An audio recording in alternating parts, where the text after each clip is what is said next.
This is the second video on John Milbank's Theology and Social Theory, which is one of the books that sticks in my brain. The topic of this discussion is the secular. I quoted from the early part of Milbank's introduction to the book Theology and Social Theory in the last video. The first line of the actual book, the first line of the first chapter is, "Once there was no secular." It's almost like once upon a time, there was no secular.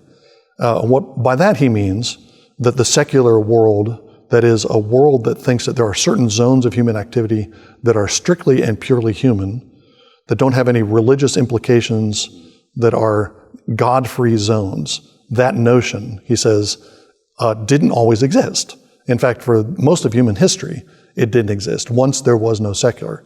There was no space that was seen as purely human, where human designs and human activities and human aims were the only aims that were relevant.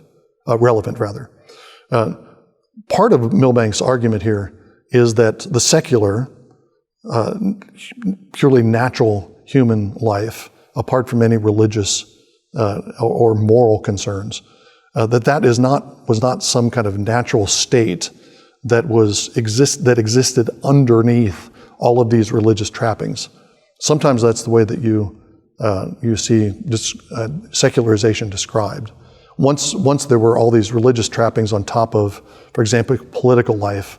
You had kings that were crowned with prayers and various kinds of religious rituals, and they were considered to be the anointed of God.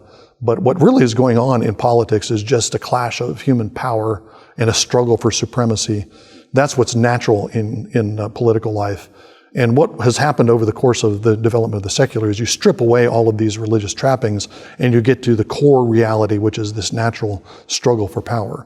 That's a subtraction theory, if you will, of secularization. Milbank disputes that. He doesn't think that's right. There is no purely natural state of humanity.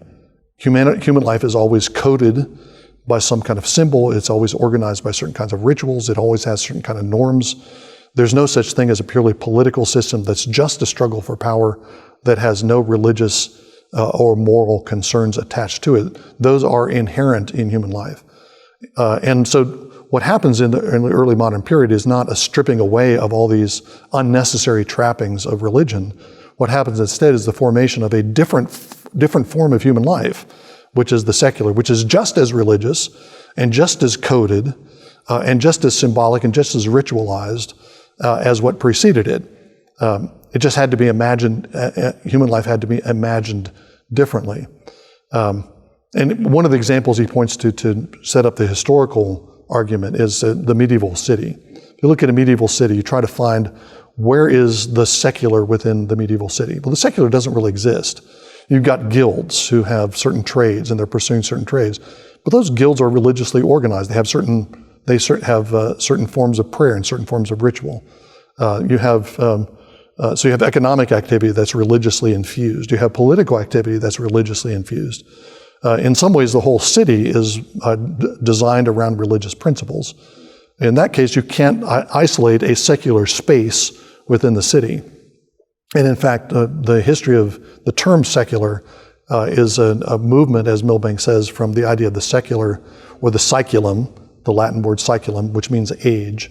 The movement of the saeculum from a time period, which is the time period between Christ's first and his last advent. That's the saeculum in medieval theology.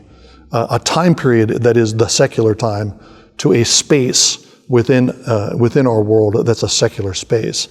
That's the shift that you see in the early modern period. And so Milbank's critique of secular social science begins with a critique of the idea of the secular in general. He doesn't think that it exists. He thinks it's a construct. It's just another coded way of organizing human life. And so what you need to have is a clash between this secular coding of human life and a Christian coding of human life. That's the clash. It's not like you have the baseline human, that is the secular, with a coded system.